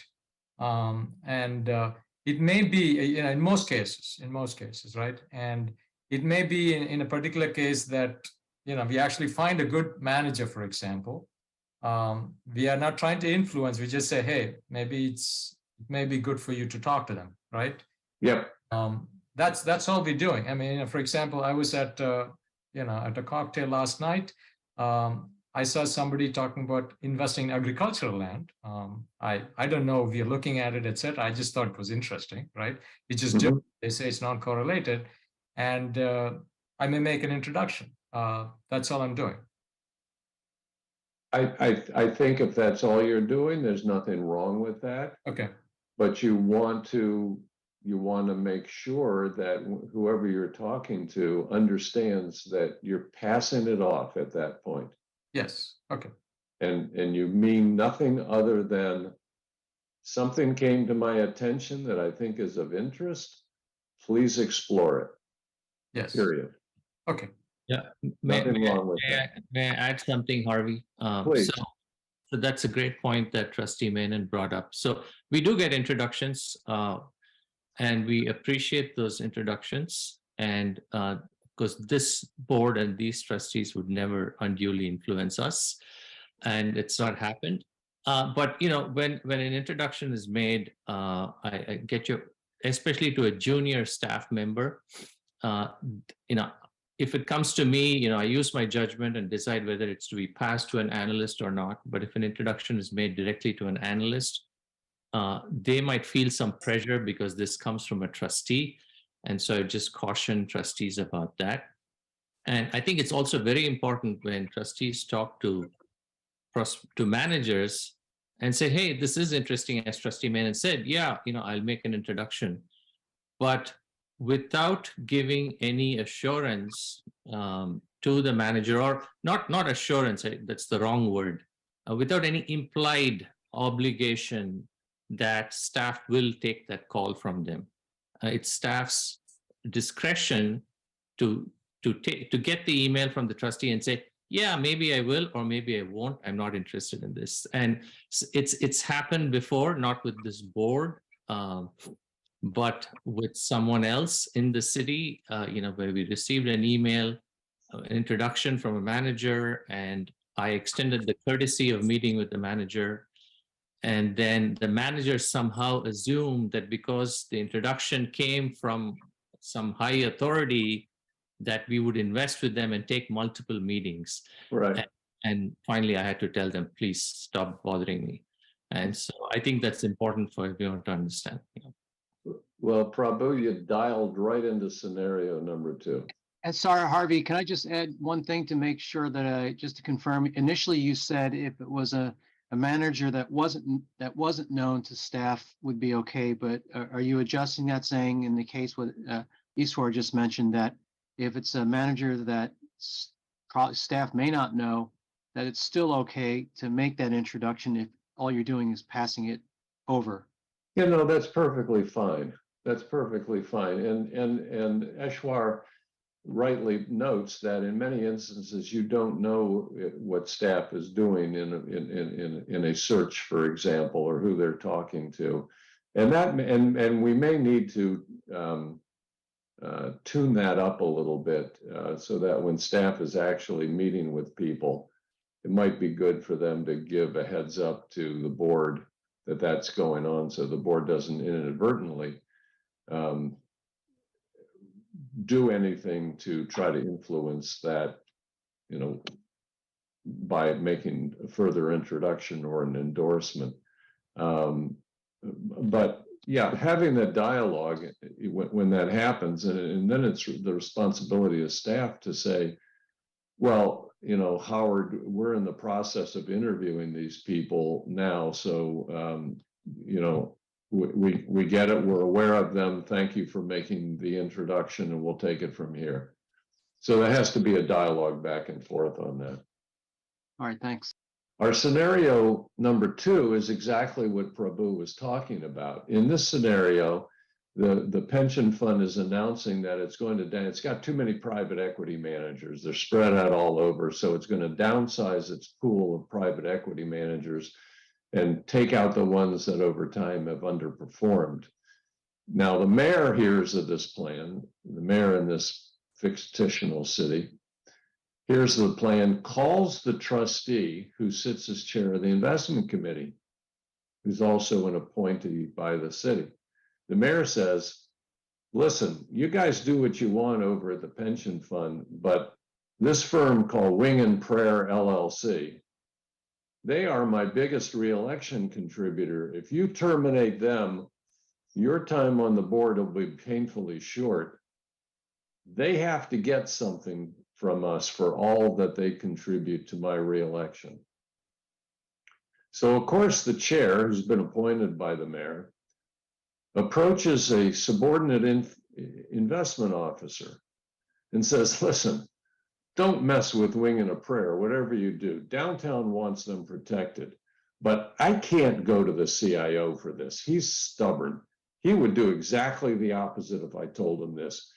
You take care of Wing and Prayer privately, and you know what? You could be in line to succeed the CIO. Okay? Now, David Kwan wants to weigh in on this one. I know you do, David.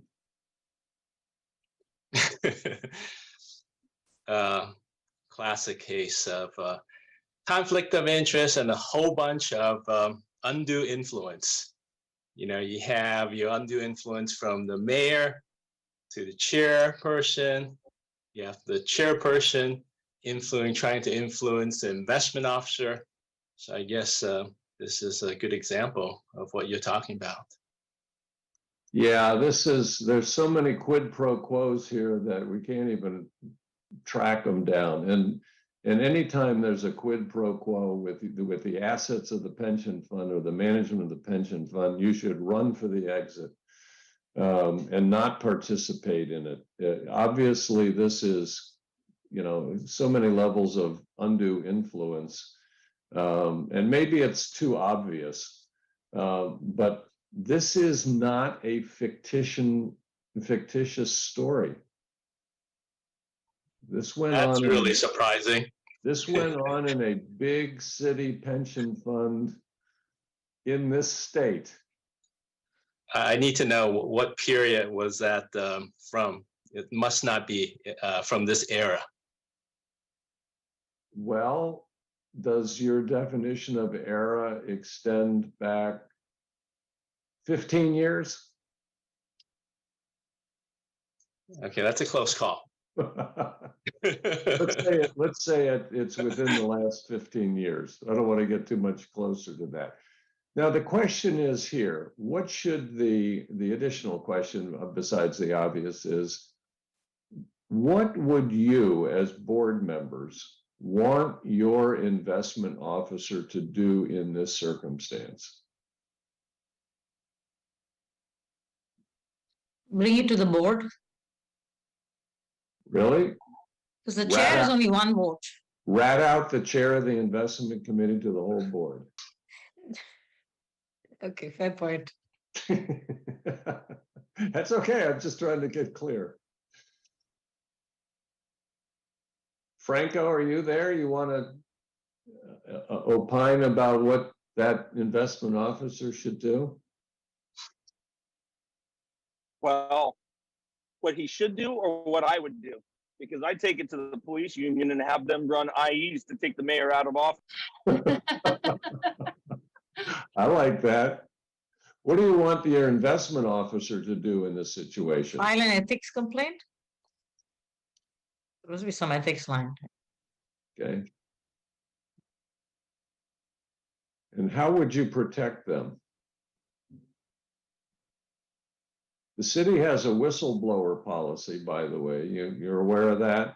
To protect people in this situation if they took it to a superior. Should the investment, what would you want the investment officer to do? Go to the CIO? Ignore it? I mean, what's the best of you've delegated a lot of responsibility to the investment office in this scenario. So I think going to Call the you. CIO would be the first step, I would think. I mean, I don't think so. no? I think they go to you or council chin. So the council on the ethics line, because that's anonymous. They'll be protected. Okay. Hey, Harvey, Dick Santos. Yeah, Dick. Yeah, it's rare that these kind of things happen that I've been involved with, but here's the deal. As Drew always said, anytime you see something, if there's a yellow flag, but even then, I probably, of all the years I've worked, I probably called you 2 times. If I think anything is iffy, that's just what I do automatically. And even in the water district, when there's something that comes up that could be controversial, I always just call the legal person, immediately say, what do you think? Give me some advice. And it cuts to the chase. I can go on, but it's rare that these kind of things come up. But when they have, I made those phone calls and it's always been beneficial. You can understand, and thank you, Dick, you can understand how corrosive a behavior like this could be to the successful operation of the pension fund. If the investment officers feel pressure to make decisions that have been delegated to them in a certain way, you're going to have a very hard time attracting good talent to invest the money in the system. And so you have to look at it from a duty of loyalty to the entire system, a duty of prudence as well, as to what is the best operating procedure, and not to act out of your own personal best interest. Let's take no, hang on, Harvey. This is one of those times I think you should act out of your best interest. So I'm an old man, kids, listen to me. You see this, you either stand and fight or you run away. I would resign immediately. If I was working for the CIO, I'm out. If I'm the CIO, I'm out. If I'm a trustee, I'm out. Because this is a heavy fight, isn't it, Harvey? Yep. So I think the one time you can act in your own best self-interest is to resign. That's fair to say, right, Harvey? Well, yeah, what I meant by that is that the trustee in this situation, the chair, the chair is looking out for their own personal best interests as opposed to the interests of the plan itself. Yeah, I was speaking as if you're an observer. You were saying, what if you observed this? What would you do? I'm sort of of the J school of mine. I'm either going to take this on and go full bore and kill these knuckleheads, or I'm out. And having engaged in these kind of fights, kids, just leave. Some things are so broken you can't fix them. As you sort of said, Harvey, this is really broken. This is broken. Well, scenario 3 is also broken. Let's talk about this last scenario, and then we can wrap it up. We have a trustee who's a registered investment advisor. That's not unusual for our public pension funds. And they happen to be between jobs. The trustee is searching for new employment in the public equity business. They're in a manager interview, interviewing for a job, and the interviewer hints that an introduction to BSERA, the pension fund, might help this trustee land the job. Well, that's terrific. The next day, the trustee approaches the CIO and says that she, the trustee, believes this manager is top quartile and just urges the CIO to bring him in for contract talks immediately.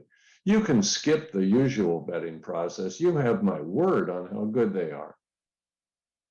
The trustee, meanwhile, doesn't disclose to the CIO that she's looking for employment with this manager.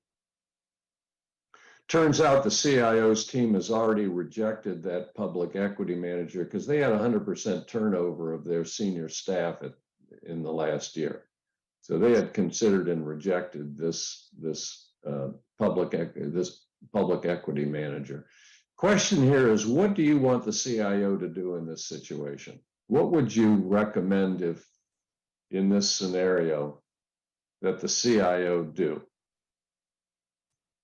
And it goes, and the choices go from nothing, smile and nod and do nothing, give encouragement to the trustee, talk back to the trustee, go to the board. What do you want your CIO to do in a situation like this? Eshwar?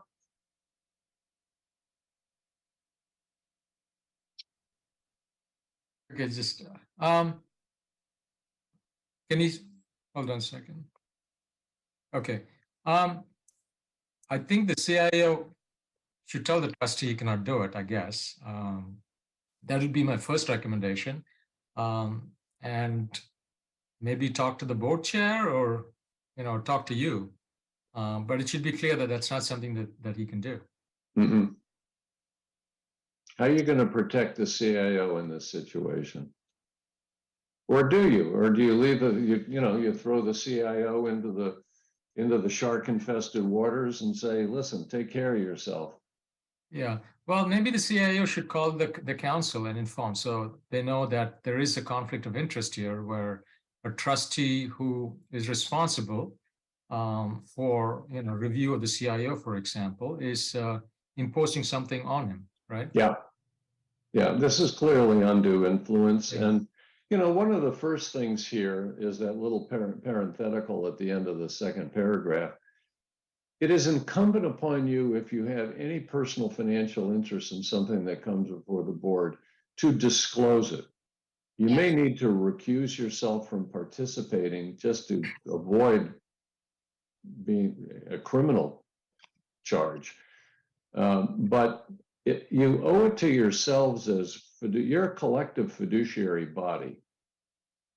And if one of you were in a situation where your personal financial interests, as they are here with getting a job, could affect your judgment on something that comes before staff or the board, you have an absolute obligation to disclose it to your colleagues so that they're not inadvertently falling into making a mistake that could come back to haunt the fund.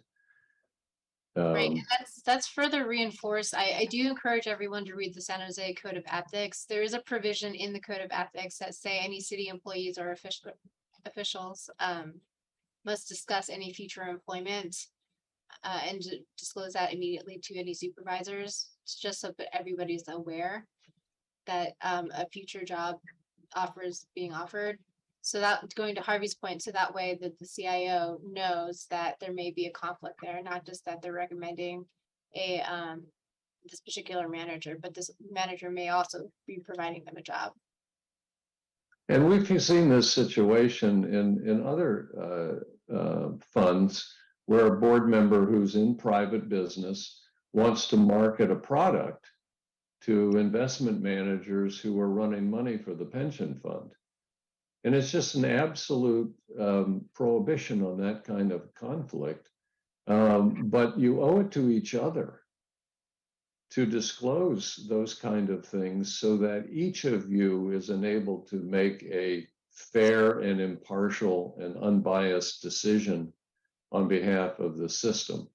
And so there's a level of trust that has to go along with your conduct in situations like this that could involve your own personal interests. So let's wrap this up a little bit on slide 9, if you would, Maytag.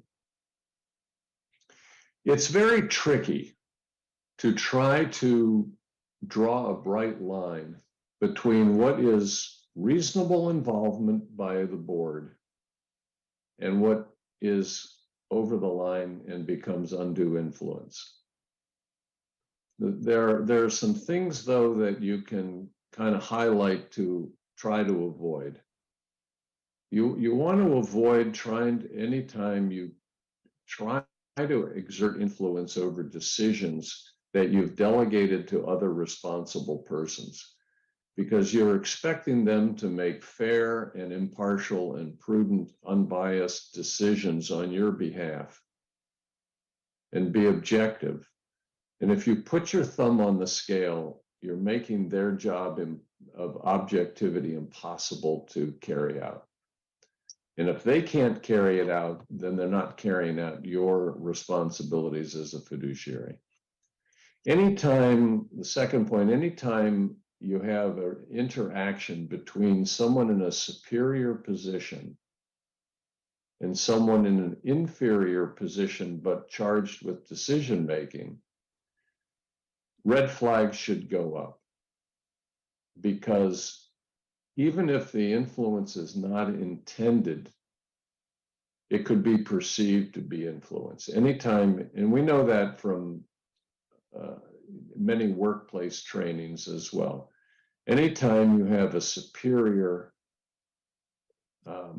leaning on or trying to influence the decision-making of an inferior person, you have the potential for undue influence.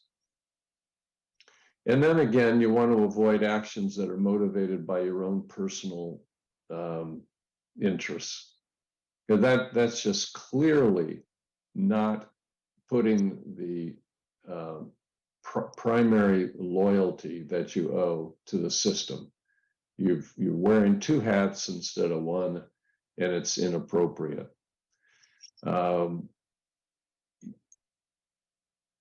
So be careful in situations when you've delegated authority and responsibility to others that you let them do it. Like I say, you can have eyes on them, but you need to have your fingers out of the decision making. one final item for thought, and that is this: in some systems that have pension funds that are probably larger than San Jose's funds, we've instituted a certification process. We've actually had an annual certification by staff members that they have been free of undue influence during the prior year. I'm not suggesting that we do anything like that here in San Jose, but it is a serious topic. And in order to attract the best and the brightest to carry out our delegated responsibilities, we need to be able to assure our employees that there is a level playing field and that they are free to make decisions and recommendations back to the board without having influence affect those decisions. So it's something that other systems take as seriously as we do here in San Jose. And there are many ways of dealing with it: policies, certifications, and that sort of thing. I would say I'm not aware here in San Jose of any egregious examples like I've put up in these scenarios. But it's something for us always to be vigilant for and diligent about. So happy to answer any questions. Maytak and I are always available if something comes up and you have a question, and this goes for staff as well. If you have concerns along these lines, call toll-free 1-800-Maytak or Harvey, and let us talk it through with you. We will protect your confidentiality to the very best we can. And thank you, Mr. Chairman and board, for We do letting have us one question up walk you from through this. trustee. We have a question from Sunita. Yeah, just jump in, Sunita. Yeah, I was just going to follow up on something Prabhu said, because many of us are in conferences or situations where, you know, other people look at us as LPs, particularly, or investors, and say, hey, can you consider our fund, right? I mean, I'm in a situation right now, and I was going to pass it on to Prabhu and Dinesh. So is there something that Prabhu said that triggered me? Since Prabhu is, I'm not saying Dinesh is not, you know, is not somebody who's going to feel pressure or anything like that, but is it maybe policy that we should pass it on to Prabhu? Because Prabhu can tell me, oh, you know, this is nonsense, whereas Dinesh may not feel comfortable to, like some sort of a rule of thumb or policy where we send referrals to Prabhu. Let me ask what Prabhu thinks about that. Yeah, no, great question. And thanks for bringing it up, Sunita. Yes, I would appreciate that, right? Any kind of introduction can be made to Dinesh or to Jay or to Christina with a copy to me. And always with the statement in that email, this is an introduction. I don't know the manager. I don't know if they're good or not. It's entirely your decision, or something to that effect. I think that would always be helpful for us.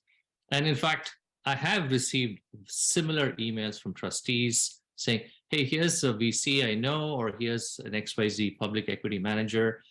They seem interesting. I don't know anything about them. Take it from here, and I won't be involved any further. So I appreciate those kinds of emails. Okay. Very good. Can I add something? Because yeah, jump in. I have floors open. One statement and then a question to council. I'm not a trustee, obviously, but I've been in the industry for a long time. So I do, from time to time, not as much as before, get calls from people that I have met over my 25 years in the industry about getting to know or reaching out to the staff when they are aware that we're considering a particular asset. And I make it very clear, just as Prabhu indicated, I only either send an email to Prabhu, or either Prabhu or Dinesh or Jay. And if I do Dinesh or Jay, I'll CC Prabhu. And I'm very clear with the person, let them know they're doing a search, they're doing research, This is completely off to staff. I do not get involved. I'm happy to introduce you, and they will take it from there. So I'm very clear to them that this is their call and it's their decision. Basically, not only so they're clear, but also so staff knows that as well. And they don't come back to me, the person, hey, they didn't want to talk to me, or they said this or that. I make it very clear to them, this is a staff process and it's their call. I'm not going to get involved. So thank you, Prabhu. I think that was a very good suggestion. And the question that I have was for you, Harvey. We do have a form that we ask trustees to file every year. I think it's related to, it's not undue influence of staff, but it's related to any known conflicts, right? Can you speak to that?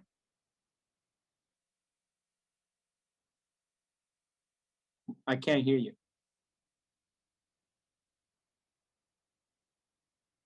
That should disclose a personal financial interests of a certain kind. Can you hear me? Yes, I can hear you now. Thank you. Okay. So yes, there is that kind of disclosure. The certification I was talking about is one that would come from staff to certify from their perspective that they haven't been unduly pressured in carrying out their job. I'm going to offer a bit of a preference in the situation that Prabhu was just talking about. I would prefer, if there are introductions to be made or those kind of communications, that they go to the CIO and not to subordinate investment officers. And then the CIO is paid the big bucks and has the big title to take that responsibility and to decide whether it's appropriate or not under the circumstances to them. And if the CIO thinks so, they can be delegated by the CIO to investment officers to run down and do that sort of thing. But I worry about board members reaching down through and into the ranks of investment staff in this situation and making those kind of recommendations. I think it's too easy for a subordinate officer to feel pressured in that situation. So it's not a hard and fast thing. I'm just saying it would be my preference that those communications go directly to the CIO and only the CIO for handling beyond that. So let me jump in with an opinion for many, many years of doing this. So the tension here is that information is good. Sunita was at a conference, somebody has a new product. She says, that might be perfect for PNF, and she wants to close that information loop.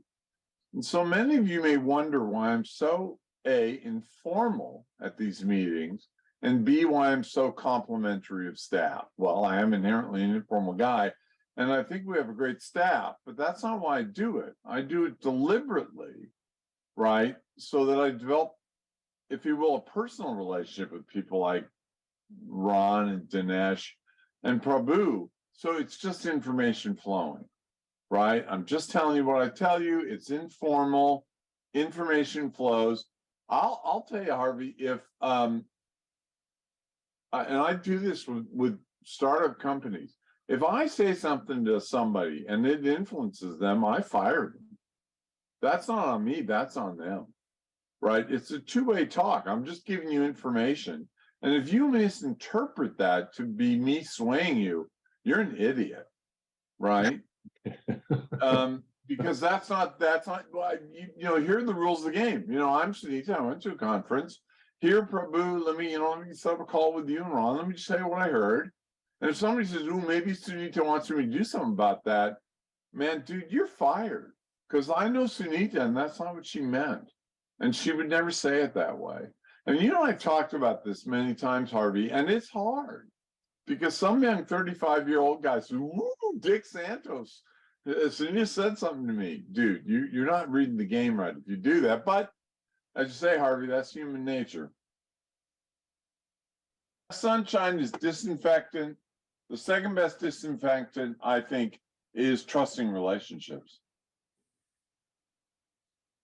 Yeah, I mean, it's a good point. Who's culpable in a situation like some of your scenarios? Is it the influencer or the influenced? Well, yeah, and you're not trying to influence them, so it's clearly not your fault. And can I add to that? Can I say that don't we have a responsibility that if we see something which can add value to the plan, that we bring it to the attention of the investment staff? Maybe... Well, I think you bring to the attention of Prabhu. I think Harvey's point was right. Right. No. Okay. Prabhu, but don't we have a responsibility to say, hey, this looks interesting, but it's your decision. But hey, I think it looks interesting. Well, I think may we take a step back. So I think there's two issues here. There's one, an inherent conflict, and the other is the appearance of a conflict. Under the San Jose Ethics Code, anything that appears to be a conflict, taking an objective standpoint, intentions are one thing, and intentions are hard to judge. If you look at it from an objective standpoint, for example, based on position, I'm of a seniority position talking to a very junior analyst. My intent was not to unduly influence them, but from an objective standard, it gives the appearance that I am. So when you consider various communications, always try to look at it from the appearance, from the outsiders. Like, for example, would you like to, if a newspaper reporter, for example, were to find out about this communication, would it look like an undue influence? So I think, going back to our point, going back to the point earlier, is that, Prabhu is of a stature within the organization that has a level of discretion that he can use to weed through some of these influences and also provide cover for some of his investment staff. Yeah, I think it's exactly the tension, Maytek. We want the information to flow, but information is powerful and it can often be misconstrued. And so we simultaneously want the information to flow, but we want it to flow in such a way that somebody doesn't misconstrue it. And that is the tension. And by the way, that same tension exists in the startup with 6 people. This is board members are powerful. And I talk to design engineers all the time, and their boss says, what the hell were you talking to my guy about? Well, I know something. I went to the guy, And some bosses really react negatively to that. And some employees think, oh, Drew told me it should be purple. No, dude, I just told you the competitor was making it purple. I'm not saying you should make it purple. So, are we good? Any more questions for Maytek or Harvey? I had one other follow-up, which is, what is the guidance around influencing peers? So as trustees, we all have our expertise or our sort of sources of influence. And how is that looked at in the law with each other? Well, you're each fiduciaries, and you're each supposed to exercise independent, unbiased judgment, educated judgment in circumstances. So part of that is governed by the Brown Act and what kind of way you can communicate with. You're supposed to be communicating only during open meetings, public meetings, except on, with some exceptions for making decisions, in closed meetings, but they still have to be in meetings. Anytime you get more than one trustee sharing their thoughts with another trustee out of a meeting, you start down a potential slippery slope of serial meetings and coming up with a quorum that's discussing out of open meetings business of the board. So we just have to be very wary about trying to influence each other outside of the board meetings. The board meetings and the committee meetings that are conducted publicly are the place where we can get together and exchange ideas. When you exchange ideas outside those meetings, and it's human nature, but 2 people getting together and saying, I think we should hire a certain manager, I like them or something, maybe that's harmless. But if those 2 talk to 2 more and somebody else talks to another one, now you're building consensus and discussing the business of the board outside of board meetings, and that's where we run into problems. Makes sense. I just wanted to thank you both. I really appreciate this. I think this just makes us better trustees, and we don't think about this every day, and having these training sessions personally, I find them makes me a Yeah. better person in my governance capacity. Thank It you. never occurred to me that any of this board could get any better. So it's good. I'll tell you, Sunita, I've sat Flattered. this 7 or 8 times and I get something out of it every time. Thank you, Harvey and Maytac. There's always more to be learned. Anybody else got anything? If not, let's adjourn and go to the Maytac show. Maytac, let me ask you, Dick, can you stick around for 3 or 4 minutes? I'm gonna try to make it 4 minutes. I gotta go on, but thank you. Great. Hey, Maytac, take.